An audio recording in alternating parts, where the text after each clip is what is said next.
آج کے ہمارے درس کا آغاز 22ویں پارے سے ہوگا۔ 22ویں پارے کی ابتدا میں 21ویں پارے کی بالکل آخری آیات سے ازواج مطہرات کو چند احکامات دیے گئے اور ازواج مطہرات کے توسط سے پوری امت کی خواتین اور عورتوں کو، ماؤں اور بیٹیوں کو یہ احکامات دیے گئے ہیں۔ پہلا حکم یہ دیا کہ اے نبی صلی اللہ تعالی علیہ وسلم کی بیویوں، لستن کاحد من النساء، تم عام عورتوں کی طرح نہیں ہو، اس لیے کہ تمہاری نسبت ہے نبی کریم صلی اللہ تعالی علیہ وسلم کے ساتھ۔ یہ نسبت بھی بڑی چیز ہوتی ہے، نسبت مصطفیٰ بھی بڑی چیز ہے، جس کی نسبت نہیں اس کی بخشش نہیں۔ یہ وہ خواتین ہیں امت کی کہ جن کی نسبت نبی کریم صلی اللہ تعالی علیہ وسلم سے ہے، جو آپ کی زوجیت میں آئیں اور امت کی مائیں ٹھہری۔ اللہ نے پوری امت کے افراد کے لیے ان کو ماں کا درجہ دے دیا، تو سب سے پہلے تو ان کو ان کی اہمیت یاد دلائی کہ تم عام عورتوں کی طرح نہیں ہو۔ ان اتقیتن، اگر تم تقوی اختیار کر لو گی تو اللہ تمہیں وہ مقام عطا فرمائیں گے جو اس امت کی عام خواتین کو بھی نہیں مل سکتا۔ 21ویں پارے کی آخری آیت میں فرمایا اگر تم نیک عمل کرو گی اللہ جل شانہ نے تمہارے لیے بڑا اجر تیار کر رکھا ہے۔ تو امت کی ماؤں اور بیٹیوں کو پیغام دیا جا رہا ہے ازواج مطہرات کے واسطے سے۔ پہلا حکم یہ ہے فلا تخضعن بالقول، غیر محرم سے نرم لہجے میں گفتگو مت کرو، غیر محرم سے نرم لہجے میں گفتگو نہیں کرنی، بات میں اور گفتگو کے انداز میں نرمی کا پہلو نہ ہو بلکہ سختی کا پہلو ہونا چاہیے۔ سخت لہجے میں غیر محرم سے بات کی جائے، اس کا فائدہ کیا ہوگا؟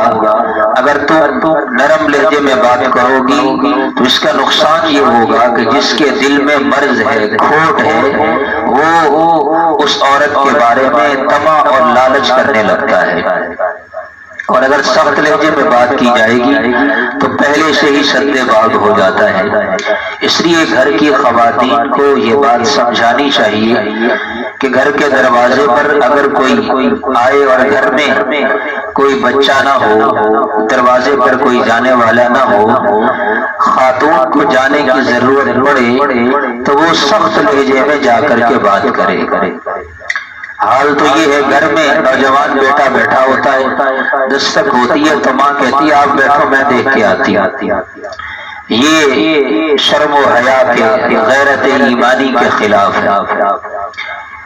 مرد گھر میں موجود ہے، وہ جتنی بھی کسی بھی مصروفیت میں مشغول ہے اسے خود دروازے پر جانا چاہیے، نہیں جو جوان بیٹا بیٹھا ہے اس کو جانا چاہیے، چاہے کسی بھی مصروفیت میں ہے اس کو چھوڑیں، اس وقت دروازے پر جانا ہے۔ اور اگر گھر میں کوئی نہیں ہے اور خاتون کو مجبوراً جانا پڑ رہا ہے تو پھر وہ کیا کرے؟ سخت لہجے میں بات کرے تاکہ باہر والا مزید کسی بھی قسم کی گفتگو کی ضرورت نہ کرے۔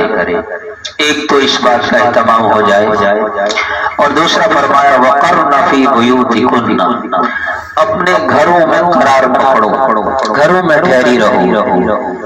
بعض مفسرین نے یہاں معنی یہ بیان کیا قرن فی بیوتکن والا انداز بتلا رہا ہے جیسے پہاڑی علاقوں میں جائیں تو وہاں پر بہت سے پھلوں پھولوں کی جھرمٹ میں جھاڑیاں ہوتی ہیں سرسبز و شاداب، اس کے اندر سے ایک چھوٹا سا چشمہ نکل رہا ہوتا ہے، عموماً یہی نظر آتا ہے کہ یہ پانی پتہ نہیں کہاں سے آ رہا ہے، ویسے پانی آ رہا ہوتا ہے تو لوگ اس کی تلاش میں نکلتے ہیں، یہ پانی تو یہاں سے گزر رہا ہے، یہ چشمہ نکل کہاں سے رہا ہے، جا کر دیکھتے ہیں تو وہ ایک چھپی ہوئی جگہ میں چھوٹی سی جگہ سے نکل رہا ہوتا ہے۔ جو حضرات پہاڑی سفر کیا ہے جنہوں نے تو ان کو اس بات کا علم ہے۔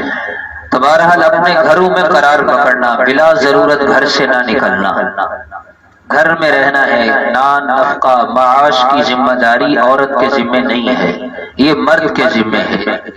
بڑے بڑے دیندار جو اپنے آپ کو بڑا دیندار بھی سمجھتے ہیں، اور ان کے گھروں کا بھی حال اگر دیکھ لیا جائے تو یہ بات واضح ہو جاتی ہے کہ عورت کے ذمے تو مال کمانا ہے ہی نہیں، عورت کے ذمے مال کمانا ہے ہی نہیں، معاشی ذمہ داری مرد کے ذمے ہے کہ وہ باہر سے کما کر کے لائے اور عورت کو لا کر کے دے، اور عورت کی یہ جو ذمہ داری مرد اٹھائے گا اسے احسان نہ سمجھے۔ جانبین سے اصل معاملہ گڑبڑ ہو گیا، مرد پیسہ لا کے دیتا ہے تو وہ احسان سمجھ کر دے دیتا ہے، ایک ایک روپیہ ترسا ترسا کے دیتا ہے، نتیجہ یہ ہوا کہ پھر گھر کی خواتین کو باہر نکلنا پڑا۔ اب مرد اپنی ذمہ داری پوری کرے، علی الموسع قدرہ وعلی المقتر قدرہ، جس کی جتنی آمدنی ہے وہ اس آمدنی میں سے اسی کے مطابق اپنی بیوی کو خرچہ دے، یہ اس کی شرعی ذمہ داری ہے۔ بعض لوگ ایسے ہوتے ہیں وہ گھر کی ساری ضروریات پوری کر دیتے ہیں، گھر کی خواتین، گھر کی خاتون بیوی اگر کچھ مانگے تو وہ آگے سے کیا جواب دیتے ہیں، تیرے سارے خرچے تو میں پورے کر رہا ہوں، تجھے کیا ضرورت ہے پیسوں۔ یہ شریعت کا مزاج نہیں ہے۔ حکیم الامت مجدد الملت والدین حضرت مولانا اشرف علی تھانوی نور اللہ مرقدہ نے آداب معاشرت ایک کتاب لکھی ہے، اس میں یہ سارے اصول طے کیے ہیں قرآن و سنت کی روشنی میں کہ اپنی بیوی کی تمام ضروریات پوری کرنے کے بعد بھی اس کو کچھ جیب خرچ دینا چاہیے۔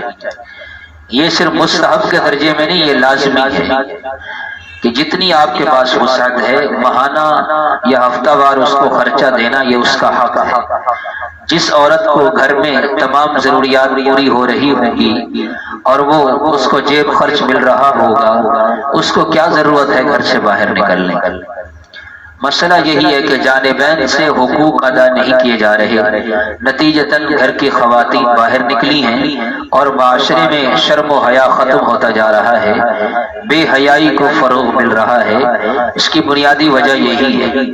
فقہاء نے قرآن و سنت کی روشنی میں خاتون کو صرف ایک شعبہ اختیار کرنے کی اجازت دی ہے، اور وہ شعبہ طب ہے، ڈاکٹری کا شعبہ، اور اس میں بھی پردہ داری کا مکمل خیال رکھنا چاہیے جو کہ آج کل نہیں رکھا جا رہا۔ تو اس لیے اس شعبے کی فقہاء نے اجازت دی ہے، وہ بھی اس شرط کے ساتھ کہ مرد اور عورت کا اختلاط نہ ہو اور بے پردگی نہ ہو۔ ان تمام شرائط کے ساتھ اگر عورت طب کا شعبہ، ڈاکٹری کا شعبہ، میڈیکل کا شعبہ اختیار کرنا چاہتی ہے تو وہ کر سکتی ہے۔ اس کا فائدہ یہ ہے، یہ مجبوری ہے، اس لیے اس کی اجازت دی گئی تاکہ عورت کا علاج عورت کر سکے۔ بہت سی ایسی تکلیفیں اور بیماریاں ہوتی ہیں مردوں سے اس کا علاج کرانا بہت مشکل ہوتا ہے، تو عورت کا علاج کر سکے اس لیے اس شعبے کی اجازت دی گئی۔ اب میں اور آپ اپنے معاشرے کا جائزہ لیں تو کتنے لوگ ہیں جو اپنے آپ کو دیندار بھی سمجھتے ہیں اور عورتیں بھی کما رہی ہیں، مرد بھی کما رہے ہیں۔ حالانکہ مرد اکثر اوقات ایسا ہے، مرد کی کمائی اتنی ہے جس سے گھر کی ضروریات پوری ہو سکتی ہیں۔ عورت جو کما رہی ہے وہ ضروریات پوری کرنے کے لیے نہیں، وہ خواہشات پوری کرنے کے لیے کما رہی ہے کہ اس کی خواہشات نہیں پوری ہو رہی، دین زندگی میں ہے نہیں، دین زندگی میں ہے نہیں، تو اس لیے خواہشات پوری کرنے کے لیے مال پہ مال کمائے جا رہے ہیں۔ اس لیے دوسرا حکم یہ دیا کہ عورتیں گھروں میں ٹھہری رہیں، وَلَا تَبَرَّجْنَ تَبَرُّجَ الْجَاهِلِيَّةِ الْأُولَى، اور زمانہ جاہلیت کی طرح زیب و زینت اختیار نہ کریں، وَأَقِمْنَ الصَّلَاةَ، اور نماز کو قائم کریں۔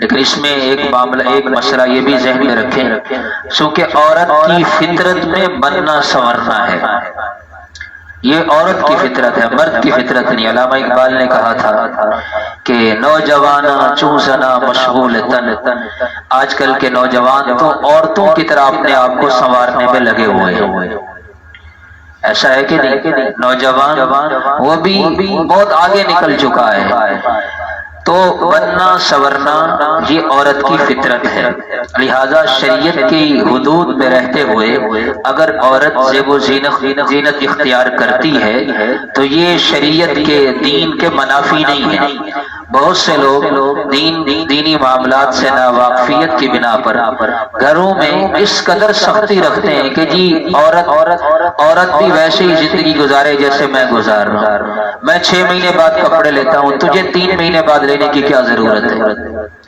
میں ایک ہی سوٹ 6 شادیوں میں میں نے پہن لیا ہے، تجھے کیا ضرورت ہے لینے کی؟ تو بھی وہی پہن۔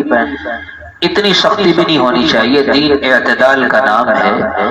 عورت کی فطرت میں چونکہ بننا سورنا ہے، اس لیے قرآن نے کہا زمانہ جاہلیت کی طرح بننے سورنے کی اجازت نہیں۔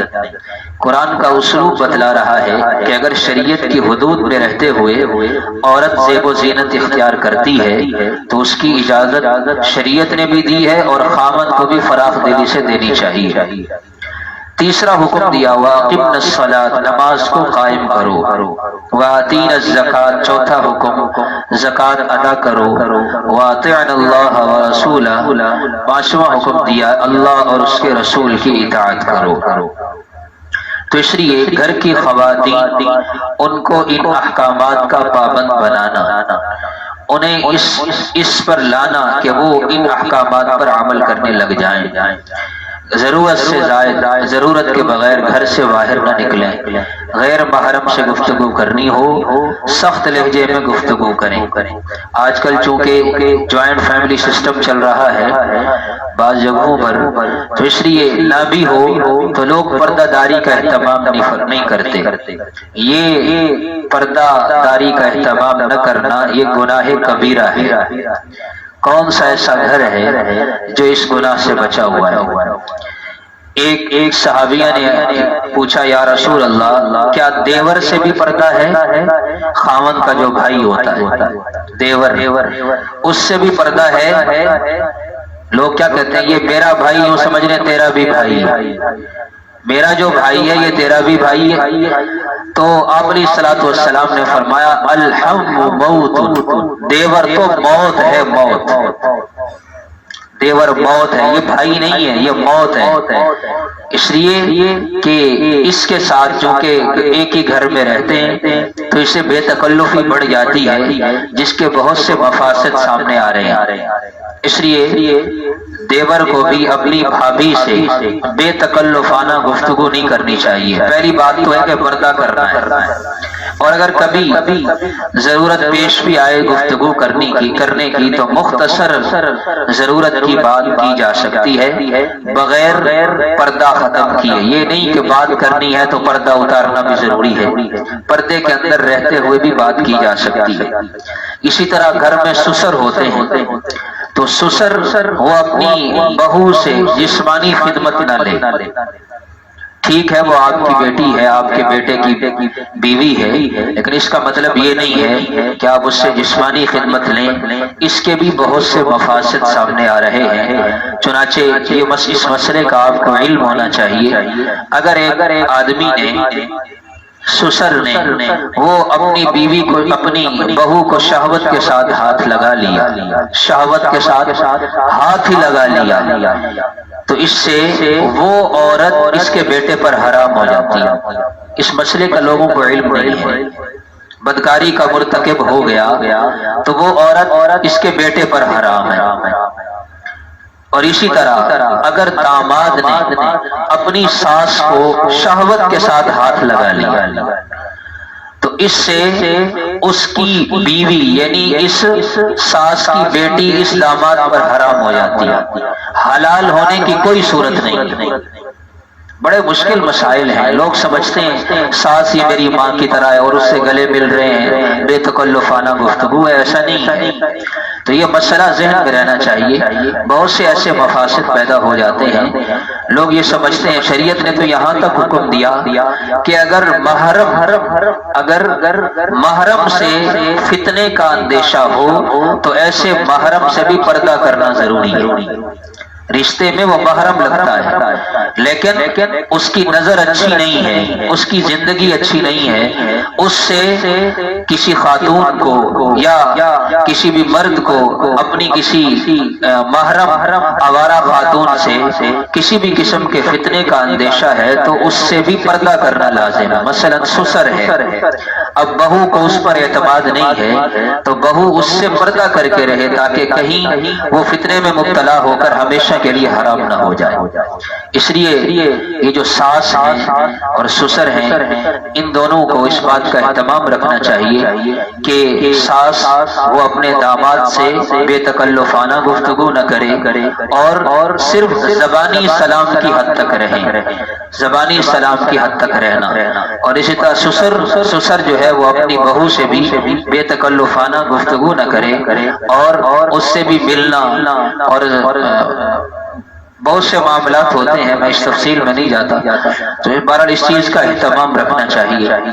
حضور پاک صلی اللہ تعالی علیہ وسلم نے مکمل دین دیا ہے، اس دین پر جب تک عمل ہوگا تو دنیا میں اور زندگی میں معاشرے میں مفاسد کم ہوں گے۔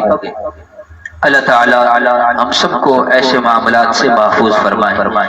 اسی ضمن میں ایک اور مسئلہ بھی آتا ہے، بسا اوقات انسان شادی کرتا ہے اور شادی کرتا ہے مطلقہ خاتون سے یا بیوہ خاتون سے، اور اس کی پہلے سے اولاد ہوتی ہے، مثلا اس کی پہلے خامد سے ایک بیٹی تھی، اب یہ اس نے اس عورت سے نکاح کر لیا تو اس کو چاہیے کہ یہ اس لڑکی سے جو پچھلے خامد سے ہے اس سے بھی دور رہے۔ وہاں بھی یہی مسئلہ ہے، اگر اس کو بھی شہوت کے ساتھ ہاتھ لگا لیا تو اس کی یہ بیوی اس پر حرام ہو جاتی ہے۔ شریعت کو ہم نے اتنا آسان سمجھ لیا، اتنی آسان نہیں ہے، شریعت پر عمل کرنے کے لیے مسائل کا جاننا ضروری ہے۔ لوگ یہ سمجھتے ہیں کہ جی مجھے تو اس مسئلے کا علم ہی نہیں تھا۔ یہ دارالاسلام ہے پاکستان، الحمدللہ، یہاں مسائل سے ناواقفیت شرعاً عذر نہیں بن سکتا۔ ایک آدمی یہ کہے کہ مجھے جی اس مسئلے کا پتہ ہی نہیں تھا، تو کیوں نہیں پتا تھا؟ تو اس مسئلے کو معلوم کرتا تو کر سکتا تھا، یہ آپ کا قصور ہے، یہ شریعت کا قصور نہیں۔ تو اس لیے ایسے مسائل میں احتیاط کرنی چاہیے۔ اللہ تعالی ہم سب کی حفاظت فرمائے، مہمانی کے آداب بیان فرمائے۔ حضور پاک صلی اللہ تعالی علیہ وسلم نے بعض صحابہ کرام کی دعوت کی گھر میں، کھانا تیار ہونے سے پہلے ہی وہ آ گئے، پھر کھانا کھانے کے بعد بھی تھوڑی دیر آپس میں گفتگو ہوتی رہی، تو آپ علیہ الصلوۃ والسلام کو یہ بات بڑی ناگوار گزری، تو اس لیے اللہ جل شانہ نے اس پر مہمانی کے آداب کے طور پر قرآن کریم کی آیت اتاری کہ اے ایمان والو، جب تک نبی کریم صلی اللہ تعالی علیہ وسلم کی طرف سے اجازت نہ دی جائے آپ کے گھر میں کھانے کے لیے نہ آؤ، اور جب بلائے جاؤ تو جب کھانا کھا چکو تو فوراً منتشر ہو جاؤ، اس لیے کہ تمہارا یہ عمل میرے نبی کو تکلیف دیتا ہے۔ آپ تو حیا کرتے ہوئے تم سے نہیں کہتے، اللہ فرماتے لیکن اللہ حق بات کو بیان کرنے سے کوئی حیا نہیں کرتے۔ تو یہ دعوت کے اصول ہیں کہ پہلے دعوت کا کھانا طعام تیار ہونے سے پہلے جا کر نہیں بیٹھ جانا چاہیے۔ گھر والے پہلے انتظام میں مشغول ہوتے ہیں اور ادھر سے یہ مہمان آدھا پونا گھنٹہ پہلے ان کے سر پہ سوار ہو کے بیٹھ گیا، یہ بھی غلط ہے۔ پھر جب کھانا تیار ہو جائے جاؤ اور کھانا کھاتے ہی فوراً وہاں سے اٹھ جاؤ، مجلس برخاست کر دو، فارغ ہو کر جم کر نہ بیٹھیں کہ جب کھانا کھا لیا ہے اب آدھا پونا گھنٹہ گپ شپ لگ رہی ہے، یہ چیز مناسب نہیں ہے، یہ مہمانی کے اصول نہیں ہے۔ درود پاک کی فضیلت بیان فرمائی کہ اللہ جل شانہ اور اس کے فرشتے نبی کریم صلی اللہ تعالی علیہ وسلم پر درود رحمت بھیجتے ہیں۔ اے ایمان والو، تم بھی نبی کریم صلی اللہ تعالی علیہ وسلم پر درود بھیجا کرو۔ اس لیے اس آیت مبارکہ کے حکم کی بنا پر زندگی میں ایک مرتبہ درود پاک پڑھنا ہر مسلمان مرد اور عورت پر فرض ہے، زندگی میں ایک مرتبہ۔ پھر جس مجلس میں آپ علیہ الصلوۃ والسلام کا مبارک تذکرہ ہو رہا ہے، تو اگر بار بار تذکرہ ہو رہا ہو تو اس بارے میں کیا ہر مرتبہ درود پڑھنا واجب ہے؟ تو اس بارے میں حکم یہ ہے کہ ایک مرتبہ تو ہر مجلس میں پڑھنا بھی واجب ہے، لیکن بار بار اگر تذکرہ ہو رہا ہے تو بار بار پڑھنا، درود پاک بھیجنا یہ مستحب ہے، لازمی نہیں ہے۔ تو اس لیے اس مسئلے کا خوب خیال رکھنا چاہیے کہ زندگی میں بھی ایک مرتبہ پڑھنا فرض ہے، اور جس مجلس میں آپ علیہ الصلوۃ والسلام کا تذکرہ ہو رہا ہے اس مجلس میں ایک مرتبہ پڑھنا تو واجب ہے، بار بار پڑھیں گے تو اجر و ثواب کا ذریعہ ہے، پڑھ لینا چاہیے۔ حضور پاک صلی اللہ تعالی علیہ وسلم کی اس امت پر بڑے احسانات ہیں۔ آپ علیہ الصلوۃ والسلام نے ارشاد فرمایا، من صلی علی عند قبری سمعته ومن صلی نائیا ابلغته، کہ جو میرے روضے پر آ کر مجھ پر درود پڑھتا ہے میں خود اس کا درود سنتا بھی ہوں اور جواب بھی دیتا ہوں۔ سبحان اللہ، ہم سب کو روضہ مبارک کی حاضری کی توفیق عطا فرمائے۔ اور جو دور گھر بیٹھ کر دور مجھ پر درود پڑھتا ہے، اللہ کی طرف سے فرشتے مقرر ہیں جو اس کا درود اس کے نام اور ولدیت سمیت مجھ پر آ کر کے پیش کرتے ہیں کہ یا رسول اللہ آپ کا فلاں بن فلاں امتی آپ پر درود بھیج رہا ہے۔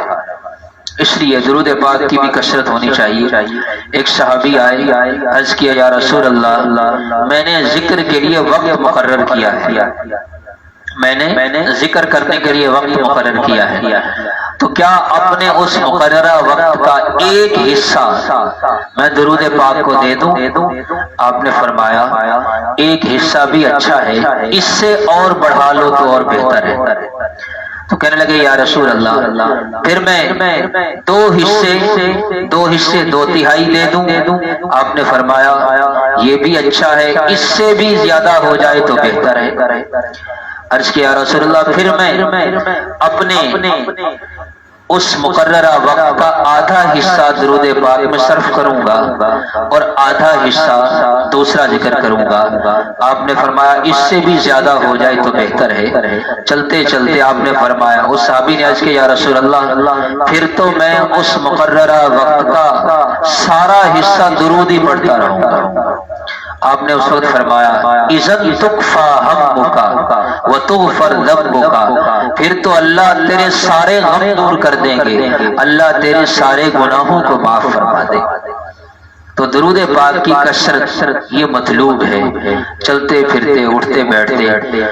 اور یہ درود پاک یہ واحد ایسی عبادت ہے، علماء نے درود پاک کے متعلق بڑے فضائل نقل فرمائے ہیں احادیث سے، اور ایک عجیب فضیلت درود پاک کی یہ ہے کہ یہ وہ واحد عبادت ہے یہ جب بھی کی جائے گی اللہ کے ہاں قبول ہوگی۔ بے وضو کی جائے تب بھی قبول، باوضو کی جائے تب بھی قبول، بیٹھ کر پڑھیں تب بھی قبول، لیٹے ہوئے پڑھیں تب بھی قبول، چلتے پھرتے پڑھیں، ہر حال میں یہ عبادت قبول ہی قبول ہے۔ تو اس لیے اس بات کا اہتمام کریں کہ درود پاک کی کثرت ہو۔ آپ علیہ الصلوۃ والسلام کو یہ ہدیہ دینا ہے۔ درود پاک کیا ہے؟ یہ ہدیہ ہے، اور ہدیے سے کیا بڑھتی ہے؟ محبت بڑھتی ہے۔ درود پاک کا ہدیہ بھیجنا۔ حضرت داؤد علیہ الصلوۃ والسلام کا تذکرہ فرمایا، حضرت داؤد علیہ السلام کو اللہ جل شانہ نے خوبصورت آواز عطا فرمائی۔ جب زبور پڑھتے تھے تو پہاڑ اور پرندے بھی ان کے ہم نوا ہو جاتے تھے۔ یا جبال اوبی معہ والطیر، اے پہاڑوں تم بھی اور اے پرندوں تم بھی میرے داؤد کے ساتھ داؤد پڑھنے میں شامل ہو جاؤ۔ اللہ نے ایسی آواز عطا فرمائی، اور ایک معجزہ یہ بھی عطا فرمایا، اللہ نے ان کے ہاتھ میں لوہے کو نرم فرما دیا۔ ویسے تو لوہے کو گرم کر کے پھر موڑا جاتا ہے، اللہ نے ان کے لیے لوہے کو ایسا نرم کیا کہ وہ اپنے ہاتھ سے ہی لوہے کو موڑ لیا کرتے تھے بغیر گرم کیے، اور اس سے زرہ بنایا کرتے تھے جو میدان جہاد میں جنگ میں وہ تلوار کی کاٹ سے بچنے کے لیے استعمال ہوتی تھی۔ حضور پاک صلی اللہ تعالی علیہ وسلم کے پاس سعدیہ نام کی ایک زرہ پہنچی، اس زرہ کا نام کیا تھا؟ سعدیہ۔ آپ نے فرمایا یہ وہ زرہ ہے جو حضرت داؤد علیہ السلام نے اپنے ہاتھوں سے بنائی۔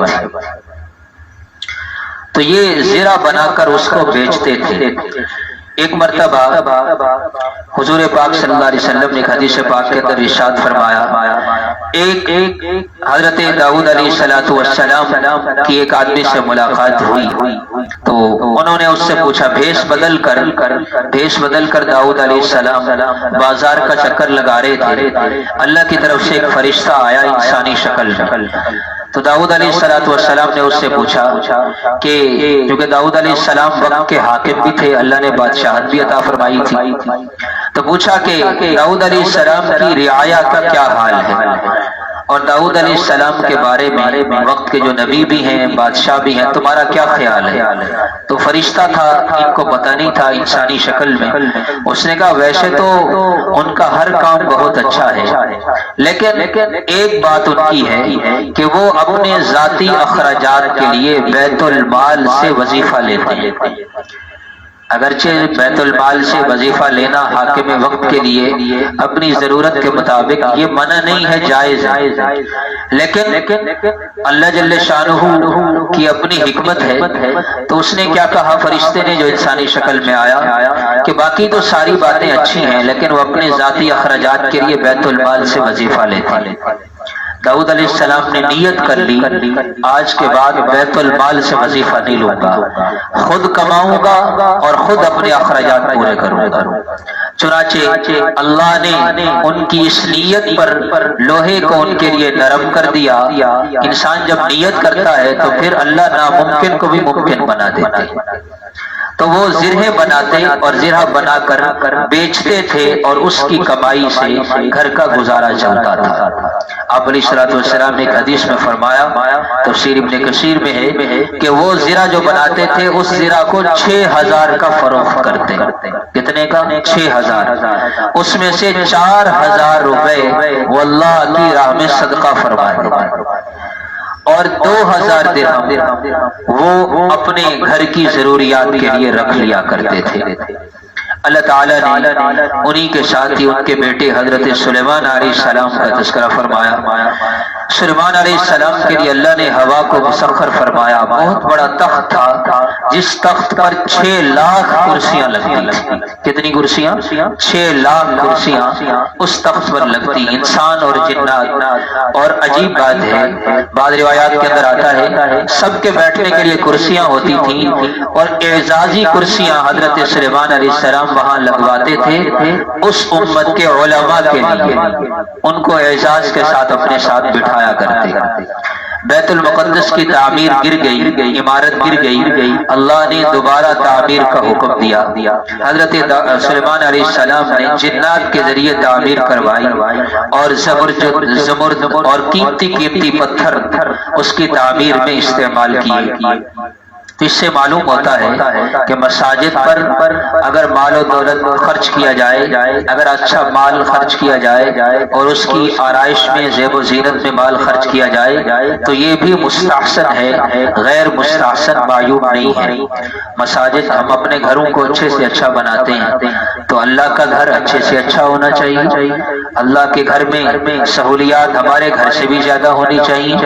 اللہ کی شان ہے، جو غریب لوگ ہوتے ہیں بہت سے دیہاتوں میں جانے کا اتفاق ہوا، آپ حضرات نے بھی دیکھا ہوگا دیہاتوں میں مسجدیں عالی شان بناتے ہیں دیہاتی لوگ، اپنے گھر چاہے کچے ہوتے ہیں لیکن مسجدوں میں اعلیٰ سے اعلیٰ انتظام کی کوشش کرتے ہیں، اعلیٰ سے اعلیٰ۔ اپنا گھر کچا ہوگا لیکن مسجد پکی بنائیں، اپنے گھر میں وہ سہولیات نہیں ہوں گی جو اللہ کے گھر میں ہوتی ہیں۔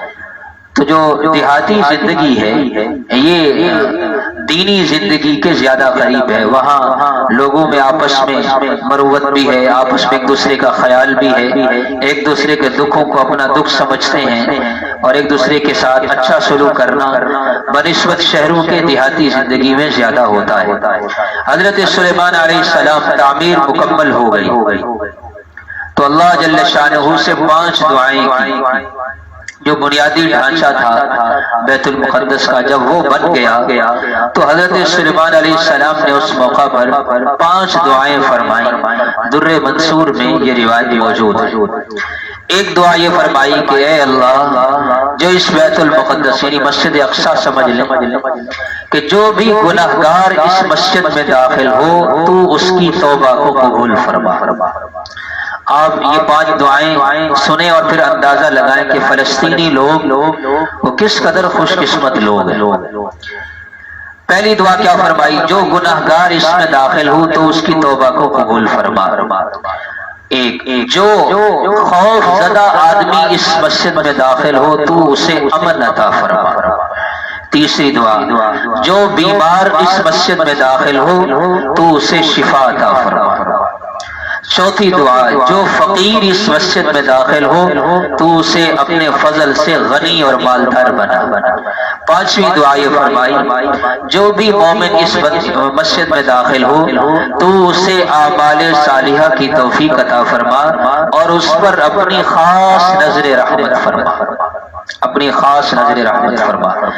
ایک حدیث پاک میں مسجد اقصی کی فضیلت کے متعلق آپ علیہ السلام نے ارشاد فرمایا، اگر تم میں سے کسی کے بس میں، مستند حدیث ہے، اگر تم میں سے کسی کے بس میں یہ ہو کہ وہ کسی ایسی جگہ زمین خریدے جہاں سے بیٹھ کے وہ مسجد اقصی کو دیکھتا رہے تو اسے چاہیے کہ ایسا کرے، اسے چاہیے کہ ایسا کرے۔ یعنی مسجد اقصی کا پڑوس یہ مطلوب ہے۔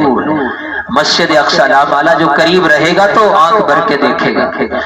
تو تم میں سے کسی کے بس میں اگر یہ ہو کہ وہ مسجد اقصی کے قریب ایسی جگہ زمین خریدے جہاں بیٹھ کر وہ مسجد اقصی کو دیکھتا رہے تو اسے چاہیے کہ ایسا کر لے، اسے چاہیے کہ ایسا کر لے۔ تو اکثر عیسیٰ مسجد اقصی کا تعمیر ہو گیا، سلیمان علیہ السلام کی موت کا وقت قریب آ گیا، شیشے کے ایک محراب میں ایک عصا پر سہارا لے لیا اور نماز کی نیت باندھ لی۔ اسی حالت میں اللہ نے روح قبض فرما لی، 1 سال تک اسی حالت میں رہے۔ اب جنات وہ کام کیے جا رہے ہیں، کیونکہ قرآن کریم کی ایک آیت کے اندر آتا ہے حضرت سلیمان علیہ السلام بڑے سخت قسم کے حاکم تھے۔ جنات کو بھی پتا تھا کہ اگر ہم ان کی حکم عدولی کریں گے تو ہمیں سخت سزا دی جائے گی، تو وہ اس خوف سے کہ جی یہ تو عصا کے ساتھ کھڑے ہمیں دیکھ رہے ہیں، تو 1 سال تک وہ تعمیر کرتے رہے۔ 1 سال کے بعد دیمک نے اس عصا کی لکڑی کو کھا لیا، جس کے نتیجے میں وہ لکڑی گری، وہ عصا گرا تو حضرت سلیمان علیہ السلام بھی نیچے گرے، جس سے جنات کو پتا چلا کہ یہ تو فوت ہو چکے۔ تو غیب کا علم صرف کس کے پاس ہے؟ اللہ کے پاس ہے۔ غیب کا علم اللہ کے پاس ہے۔ یہ جو لوگ عامل قسم کے لوگ، نجومی قسم کے لوگ جنات کے ذریعے یہ حساب اور عملیات سب فضول کام ہے۔ اللہ کے نبی صلی اللہ علیہ وسلم نے جو حفاظتی اعمال بتلائے ہیں انہی میں خیر و برکت ہے۔ ایک حدیث پاک کے اندر آتا ہے آپ علیہ الصلوۃ والسلام بہت سے حفاظتی اعمال فرمایا کرتے تھے۔ جب سے یہ آخری 2 صورتیں نازل ہوئی، قل اعوذ برب الفلق، قل اعوذ برب الناس، آپ نے باقی ساری دعائیں چھوڑ دی، ساری دعائیں۔ آپ نے فرمایا ان تمام دعاؤں کا خلاصہ ان 2 صورتوں کے اندر موجود ہے۔ تو یہ صورتیں میرے اور آپ کے پاس موجود ہیں قرآن کریم میں، انہیں یاد کریں، ہر نماز کے بعد اس کو پڑھنے کا اہتمام کریں۔ اسی طرح آیت الکرسی کی فضیلت فرمایا، جو ایک نماز کے بعد آیت الکرسی پڑھے گا اگلی نماز تک اللہ کی حفاظت میں رہے، اگلی نماز تک اللہ کی حفاظت۔ تو یہ اعمال کرنی ہے۔ تو حضرت سلیمان علیہ السلام جب بیت المقدس کی مسجد اقصی کی اکثر تعمیر مکمل ہو گئی تو انہوں نے بہت بڑی دعوت کی مسجد کی تعمیر مکمل ہونے پر۔ روایت کے اندر آتا ہے تفسیر بغوی میں، تفسیر ابن کثیر میں، در منصور میں، یہ مستند تفاسیر کی کتابیں ہیں جن کے حوالے میں آپ کے سامنے رکھتا ہوں۔ ان میں یہ روایت موجود ہے 12,000 گائے اور 1,000 بکریاں اللہ کے نام پر ذبح فرمائیں۔ 12,000 گائے بیل اور 1,000 بکریاں وہ ذبح کی اور اللہ کے نام پر، اور اس کی یہ دعوت تھی کس چیز کی؟ مسجد کی تعمیر کے مکمل ہونے کی۔ تو اس لیے جب اللہ تعالیٰ کوئی نعمت عطا فرمائیں اور کوئی نیکی کا کام لے لیں، چاہے وہ مسجد کی تعمیر کا ہو، چاہے وہ کوئی اور اچھا کام ہو، اس کے آخر میں شکرانے کے طور پر اگر اللہ کے نام پر کچھ صدقہ اور خیرات کر لیا جائے تو یہ منع نہیں ہے شریعت میں، الا یہ کہ اس میں زیادہ اسراف اور لوگوں کو دکھانا مقصود نہیں ہونا چاہیے۔ ہم لوگ دینی معاملے میں بڑے کنجوس بنتے ہیں اور رسم و رواج پر لاکھوں روپے خرچ کر دیتے ہیں۔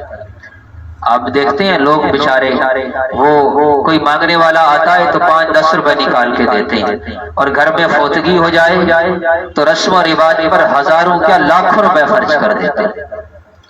تو جو صحیح مصارف پر مال کو خرچ نہیں کرتا پھر اللہ ایسی جگہوں پر خرچ کرواتے ہیں۔ خرچ تو کرنا ہے۔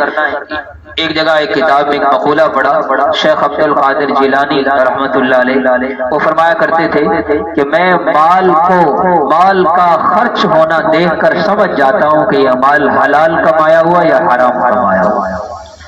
مال جہاں خرچ ہو رہا ہوتا ہے، اچھی جگہ خرچ ہو رہا ہے تو سمجھ رہے حلال مال ہے، اور اگر اسراف میں خرچ ہو رہا ہے، بے جا خواہشات میں خرچ ہو رہا ہے تو سمجھ لیجیے کہ مال کی کمائی میں کچھ گڑبڑ ہے، اس لیے کہ اللہ تعالیٰ حلال مال کو پسند فرماتے ہیں۔